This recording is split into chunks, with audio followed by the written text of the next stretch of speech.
तहसीन पूनावाला कुछ कहना चाह रहे हैं। हाँ, मैं चक्रवर्ती भाई से एक उदाहरण के साथ एक बात कहना चाहता हूं। मान लो रूबिका जी जो मेरी दोस्त है, उन्होंने मुझे अपना ईमेल आईडी दिया, पासवर्ड नहीं, ईमेल आईडी दिया भारत 24 का। नहीं, मैं महुआ मोइत्रा नहीं बनूंगी, आप बनिए। नहीं, आपने, मैं एक उदाहरण दे रहा हूं, आप प्लीज समझ लीजिए ये उदाहरण। और उन्होंने कहा कि आप मुझे ईमेल करते सवाल पूछ, मतलब मुझे क्या शो में करना चाहिए, वो एक अलग बात है। अगर उन्होंने मुझे अपना लॉगिन आईडी दे दिया, मान लो मैं किसी और चैनल से या किसी और देश से मैं जुड़ा हूं, साइबर वॉरफेयर, आज साइबर वॉरफेयर बहुत खतरनाक है। अगले जो वॉर्स हो गए हमारे देश में, वो स्पेस वॉर्स हो गए और साइबर वॉर हो गए, कन्वेंशनल वॉर्स नहीं हो गए। प्रधानमंत्री ने भी कहा कन्वेंशनल वॉर्स का जमाना चला गया है। आप जानते हो ये कितना सीरियस है अगर आप किसी को एक्सेस टू सिस्टम देते हो। चीन, आपको कैसे पता है हीरा नंदानी जो इतने आसानी से डोमिनेट होता है, इतना सबमिसिव है, किसी चीन के व्यक्ति से या महिला से डोमिनेट नहीं हुआ? सोचिए, थोड़ा सा हमें इसके बारे में सोचना चाहिए। देखिए, जो गलत उसको हमें गलत कहना चाहिए। अगर आप सिस्टम में एक्सेस विदेश से देते हो, हमें कैसे पता किसी इजराइल के एजेंट थे, किसी और मुल्क के एजेंट थे, किसी और दुश्मन देश के एजेंट थे, स्पाईवेयर नहीं डाला है, वो सारा सिस्टम आपका हाईजैक होगा, nic.in हाईजैक होगा। आप जानते हो एम्स के ऊपर साइबर अटैक हुआ था, तो इन चीजों को आपको जिम्मेदारी से लेना चाहिए, इसकी जांच होनी चाहिए। थोड़ा सा अगर उनको सवाल लेने थे, वो ईमेल पे पहुंचा देते। थैंक यू, बहुत आपने बहुत सिंसियरली और बहुत सीरियसली इस मामले को डील किया है। अनिला जी, ये आई थिंक ये काबिले तारीफ है, और शायद इसीलिए तहसीन पूनावाला आप राष्ट्रीय प्रवक्ता अभी नहीं हैं, क्योंकि सच का साथ दे देते हैं ना। तहसीन जी ने अच्छा इसलिए किया क्योंकि इस बार इन्होंने जैसे महुआ का जब नाम आया उसके आगे अगर नहीं लगाया, नहीं तो अभी तक जितनी बातें कर रहे थे तो उसके आगे अगर लगा दे रहे थे। पर इन सब चीजों में मुझे तो समझ में नहीं आता कि हेनरी का क्या होगा। और पीटा वालों को तो बिल्कुल मुकदमा कर देना चाहिए महुआ और उसके एक्स बॉयफ्रेंड के खिलाफ। हेनरी बेचारा परेशान हो गया है। तो यहाँ पर महुआ मित्रा ने एक अपना मजाक बनवा दिया है और उस मजाक को ममता बनर्जी चुपचाप होकर बैठकर देख रही हैं कि भैया जो मजाक बन रहा है, ये मजाक तो भारतवर्ष में होने वाला नहीं है जो ये मजाक बना के इन्होंने रखा है। या तो ममता दीदी इनके खिलाफ एक्शन खुद ही ले लें, नहीं तो जो जांच कमेटी है वो तो सारे तथ्य निकलवा के बाहर सबके सामने रखी देगी। चक्रवर्ती जी जवाब दीजिए। और जनता के ऊपर तो कुछ भी नहीं। ये एम्बैरेसमेंट है कि नहीं है? कैसा है अनिला जी और चक्रवर्ती जी स्क्रीन पर कैसे दल है इसमें?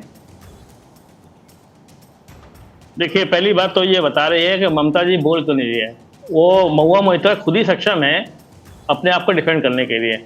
पार्टी की जरूरत नहीं, जब पार्टी की पड़ेगी अगर वो गलत होंगी तो तुरंत बाहर करेंगे। हम लोग पाल पोस कर रखते नहीं किसी को भी, पार्टी किसी को भी पाल पोस कर रखती नहीं है। हमारे यहाँ पे आपने देखा कि पार्थ चटर्जी पकड़े गए, उनको तुरंत पार्टी से बाहर निकाला गया, उनको मंत्री पद से भी हटाया गया और पार्टी से बाहर निकाला 48 घंटे के अंदर। लेकिन आप बता दीजिए कि आपके पार्टी के अंदर आज तक पिछले 9.5 साल के अंदर किसी के ऊपर भी कोई आरोप लगा है और उसको आपने मंत्री पद से हटाया? एक बता दीजिए। अभी 1200 का दुर्घटना हुआ था, क्या रेल मंत्री ने इस्तीफा दिया? नहीं दिया। आप लोगों के होता होगा, हम लोग के ममता दीदी की पार्टी में इस तरीके से नहीं होता है, किसी के नहीं होता। आप लोग आरोप लगाते हैं, आरोप लगाने के बाद फिर उसको अपनी पार्टी में मिलाते हैं, फिर उसको मंत्री पद से जो है आप लोग सुशोभित करते हैं। ये तो आप लोगों के ये सब आप लोगों का खेल है। अरे भैया, आप ही को मुबारक हो महुआ मित्रा, हमें अभी सिंपल, अभी आप एक चीज मैं आपका आपने देखा होगा अभी आप लोगों का रमेश बिधूड़ी का 15 दिन का समय दिया था, लेकिन 1 महीना 25 दिन 5 दिन हो चुका है। रमेश बिधूड़ी का आज तक कोई केस एक धर्म विशेष के खिलाफ अगर आप संसद के अंदर से आप बात कर रहे हैं तो आप बहुत बड़े अपराधी हैं। एक संसद के अंदर से एक सांसद अगर एक धर्म विशेष को टारगेट कर रहा है तो बहुत बड़ी बात है। 15 दिन के समय के बाद भी आज तक उनके खिलाफ कार्रवाई नहीं हुई। उसको अलग से आप लोगों ने राजस्थान में तोड़ के उसको सुशोभित कर दिया, पद देकर के सुशोभित कर दिया। पार्लियामेंट को जो कॉम्प्रोमाइज कर रही है उसके विषय में आप जानते नहीं है, दानिश अली के विषय में आप जानते नहीं है, चले आप मुकदमा लड़ने के लिए ऐसे लोगों का। अरे पहले विषय को जान जाइए। हम जाने या ना जाने, आप किसी को आतंकवादी नहीं कह सकते, आप किसी को धमकी देकर बाहर आने के लिए नहीं बोल सकते, बाहर मीडिया को हाँ वो होंगे, गुनहगार होंगे, आप उनके ऊपर केस करिए, आप उनको केस करिए, उनको अंदर करिए दानिश अली को, किसने मना किया है आपने? लेकिन आप संसद के अंदर आप उसको आतंकवादी इस तरीके से बात करके आप उसको टारगेट करेंगे, ये खून हर इस किसी तरीके का से खोला बात की था। जाती है। जब बिदूड़ी को इस तरीके की बातें कहते हुए सुना था, तहसीन पुनावाला मुसलमान, रूबिका लियाकत मुसलमान, हमें ये बात बिल्कुल पसंद नहीं आई थी। We really got irritated. ये बिल्कुल ठीक नहीं था जिस तरीके की भाषा वो बोल रहे थे, मतलब दिल नहीं कर रहा था कि उनको सांसद कहा भी जाए, और उसके बाद बकायदा इस पर डिबेट हुई है। लेकिन आप ये कह रहे हैं कि एक शख्स जो वहां पर डायलॉग बाजी कर रहा है, बदजुबानी कर रहा है, बदनीयत से बोल रहा है, वो खतरनाक ज्यादा है। लेकिन जो कथनी और करनी दोनों कर रहा है, भ्रष्टाचार भी कर रहा है, पैसे लेकर सवाल पूछ रहा है, पूरे सिस्टम के हाथों में खेला जा रहा है, वो क्या है? उनकी पूजा करी जाए, आरती उतारी जाए, पाक साफ एकदम प्योरेस्ट फॉर्म में महुआ मोइत्रा, अगर उनके ऊपर आरोप लग रहे हैं, बहुत सीरियसली बताइएगा मुझे इसका जवाब। नहीं सुनिए एक सेकेंड, नहीं मैं आ रहा हूं। क्या मुलजिम और मुजरिम दोनों एक ही शब्द है? अभी उन पे आरोप है, क्या आरोप सिद्ध हो चुके हैं? तो आरोप सिद्ध हो जाने दीजिए, उसके बाद बोलिए ना कि हमने कार्रवाई की क्या नहीं की, ममता दीदी ने कार्रवाई की है नहीं की। आप तो आरोपी भी नहीं मान रहे हैं ना। आरोप तो प्रधानमंत्री को ले आए, आरोप तो गृह मंत्री पे भी लगते हैं, आप प्रधानमंत्री को ले आए, लेकिन आप अगल बगल से न जाने और किन किन को लेकर आए, लेकिन महुआ जी बिल्कुल पाक साफ है। इस तरीके से बात करिए, उनको डिफेंड करने का मौका तो दीजिए। किनको? फांसी पे लटकने वाला जब 10 लोगों के सामने अगर किसी ने कत्ल किया होगा ना, तो उसको भी डिफेंड करने का मौका। अच्छा ठीक है, हाँ मैं समझ गई। तो चक्रवर्ती जी इस लिहाज से हीरा नंदानी पर मैं चाहूंगी आप दो लाइन बोल दीजिए। हीरा नंदानी पर 2 लाइन बोल दीजिए। किसी को मुजरिम साबित नहीं मैं समझ गई। आप ये कह रहे हैं भाई जस्टिस सबको मिलना चाहिए, अब हीरा नंदानी पर 2 लाइन बोल दीजिए, वो जो लिख रहे हैं। बिल्कुल हीरा नंदानी पे भी जितना आरोप, जितना देनदार उतना लेनदार। अगर हीरा नंदानी ने कुछ दिया है तो वो भी 100% उतना ही दोषी है। अगर महुआ मोइत्रा ने कुछ लिया है तो दोनों ही दोषी है। एक पक्ष को हम उठा रखे, एक को दबा के रखे, ये नहीं चलेगा। आपको केस दोनों पे करना पड़ेगा, दोनों को जो है उसी तरीके से सजा मिलनी चाहिए अगर आरोप सिद्ध होते हैं तो। और अगर आरोप सिद्ध नहीं होते हैं तो आरोपी जी के मामले में इधर उधर जाएंगे, लेकिन हीरा नंदानी जी के लिए आप जो है, यही तो मैं कह रही हूँ, सेलेक्टिव अप्रोच खतरनाक है ना प्रभु। क्यों अवधेश जी? वो भी तो एक आरोपी है, फर्जी डिग्री के। संजय चक्रवर्ती जी लीगल पॉइंट उठा रहे हैं। देखिए ये कानूनी पहलू है कि आरोप लगा है वो साबित होगा कि नहीं होगा। मैं तो उस पर जाना ही नहीं चाहता हूं कि कानूनी पहलू उसका क्या होगा, सामने क्या दिख रहा है।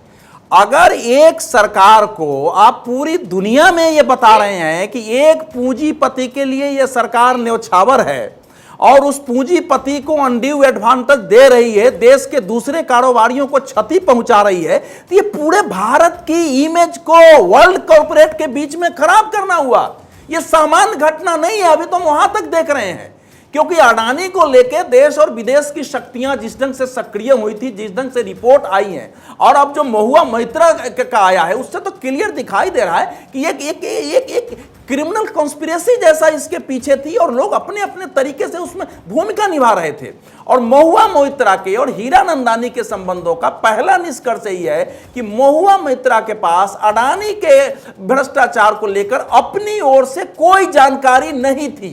और जो हीरा नंदानी ने कहा है उसी को, धामरा पोर्ट से संबंधित 4 क्वेश्चन है, कोलकाता पोर्ट से संबंधित 5 क्वेश्चन है, जो धामरा से शुरू हुई है, तहसीन पुनावाला।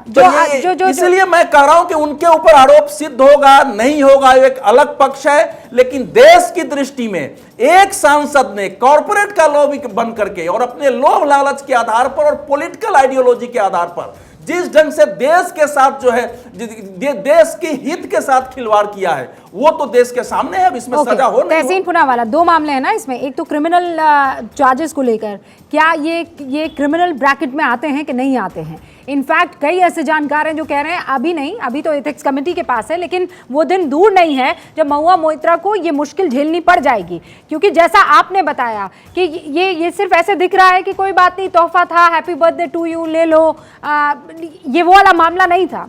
एक के बाद एक 60 में से अगर 51 सवाल आप उसी तर्ज पर पूछ रहे हैं तो ये गंभीर विषय है। जी, ये गंभीर विषय है। मुझे लगता है ये ब्रीच ऑफ प्रिविलेज है। क्या ये क्रिमिनलिटी है? क्रिमिनलिटी के लिए कंप्लेनेंट कौन है? अभी तक किसको धोखा दिया है? वो कंप्लेनेंट नहीं। तो क्रिमिनलिटी की श्रेणी में आने के लिए अगर हीरानंदानी खुद अप्रूवर बनते हैं, तो हीरानंदानी खुद जिसने गुनाह किया है, खुद जो ब्राइब देने की कोशिश करते हैं, मैं पार्लियामेंट की बार की बात कर रहा हूं, और खुद वो फिर अप्रूवर बनते, तब वो क्रिमिनलिटी की श्रेणी में आएंगे। पर क्या हीरानंदानी खुद ये कबूल करेंगे कि वो ब्राइब दे रहे थे, और किस रीजन के लिए? और सिर्फ ब्राइब देना नहीं, ब्राइब देने के बाद कुछ प्रो को होना चाहिए, वो सवाल नहीं। उनको उस ब्राइब देने के बाद क्या हीरानंदानी को कुछ बेनिफिट मिला? मैं इसीलिए कह रहा हूं, आप मेरी बात को नोट कीजिए। बीजेपी सरकार ये सिर्फ पॉलिटिकली डाइवर्ट कर रही है। एक महुआ पे जो एक्शन होगा एथिक्स कमेटी करेगी, वो करेगी।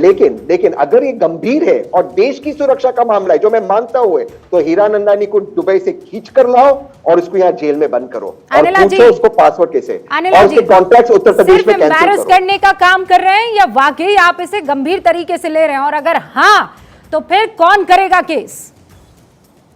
बात ही भारतीय जनता पार्टी की नहीं है, बात सरकार की नहीं है, बात पूरे राष्ट्र की। और यहाँ पर बात जो राष्ट्र के जो नागरिक हैं वो भी पूछ रहे हैं, वो भी ये पूछ रहे हैं कि जो महुआ मित्रा की जो वकालत कर रहे हैं, तो वो केवल और केवल इसलिए कर रहे हैं क्योंकि उनको मोदी की खिलाफत करनी है। अरे मैं ये कहती हूँ कि ठीक है, एथिक्स कमेटी अपना काम कर ले, कानून अपना काम कर ले, पर जो गुनाह किया हुआ है वो लोग जो सजा है देंगे नहीं देंगे, ये समय के गर्भ में है। परंतु ये तो पता है ना कि गलत किया है। नहीं, वो उन्होंने ओथ ली है, शपथ ली है। वो सवाल नहीं, आप सवाल समझ गई हैं, आप सवाल को इधर उधर मत कीजिए। ये बताइए कि अगर क्रिमिनल कॉन्स्पिरेसी है तो फिर केस कौन करेगा? केस होगा कि नहीं होगा? क्योंकि एथिक्स कमेटी तो ये नहीं कर सकती है। मैं बिल्कुल विकट यही कह रही हूँ ना कि जो कानूनी दावपेच है, कानूनी दावपेच मैं नहीं जानती हूँ, मैं तो एक साधारण सी प्रवक्ता हूँ, मैं नहीं जानती। वो तहसीन साहब ज्यादा अच्छी तरीके से जानते होंगे कि कानूनी दावपेच क्या है। पर मैं इतना जरूर जानती हूँ, चाहे वो हीरानंदानी हो या कोई भी नंदानी हो, चाहे महुआ हो, चाहे ABCD कोई भी हो, अगर उन्होंने राष्ट्रीय सुरक्षा को कॉम्प्रोमाइज किया है तो उनके खिलाफ एक्शन होना चाहिए। अगर ऑन पेपर्स लीगली इश्यू नहीं बन पाता है तो एथिकली तो ये दुनिया देख ही रही है ना। नहीं, पर एथिकली तो फिर बहुत सारी चीजों पर बहुत सारे दाग लगते हैं। तो एथिकली अगर देखने जाएंगे तो फिर सामने वाले को आप कैसे सबक सिखाएंगे, और देश की जनता ये मानेगी कि नहीं एथिकली गलत है तो गलत है, क्या जाता है, सलाखों के पीछे थोड़ी जाना है, 10 गालियां ही सुनने को मिलेगी। That's about it. Rubika ji, उजागर हुआ ना, उजागर हुआ, लेकिन उसे खत्म करने के लिए एक जुडिशियल सिस्टम तो होता है ना। उस सिस्टम के तहत जा पाएगा ये मामला या नहीं, ये एक बड़ा सवाल है। जाना चाहिए नहीं, लेकिन सीबीआई में तो FIR हो गया। सीबीआई में जो जयंत ने देहादराई में तो सीबीआई में जाकर शिकायत की। तहसीन जवाब दीजिए, सीबीआई में तो मामला चला ही गया है ना, क्योंकि FIR कहाँ हुआ है सरकार में? ये इनको करना है, होगा मतलब इनको करना है FIR। कोई तो FIR दर्ज करेगा, या तो हीरानंदानी साहब करेगा, तो सरकार करेगी। भाई कंप्लेंट तो फाइल जो है जयंत देहादराई ने कंप्लेंट सीबीआई में फाइल किया है। अच्छा, तो इंतजार कर लेते हैं ना, सबको पता लग जाएगा। ये तो कहीं जाने वाला है नहीं, और ऐसा तो है नहीं कि ये सब लुई विटो बैग में छिप जाएगा और चेन लगा दी जाएगी। दुनिया के सामने ही रहेगा ये सब, हम भी देखेंगे। चक्रवर्ती जी शुक्रिया, अवधेश जी, तहसीन पूनावाला, अनिला जी, थैंक यू सो मच हमारे साथ जुड़ने के लिए। आप बने रहिए भारत 24 के साथ।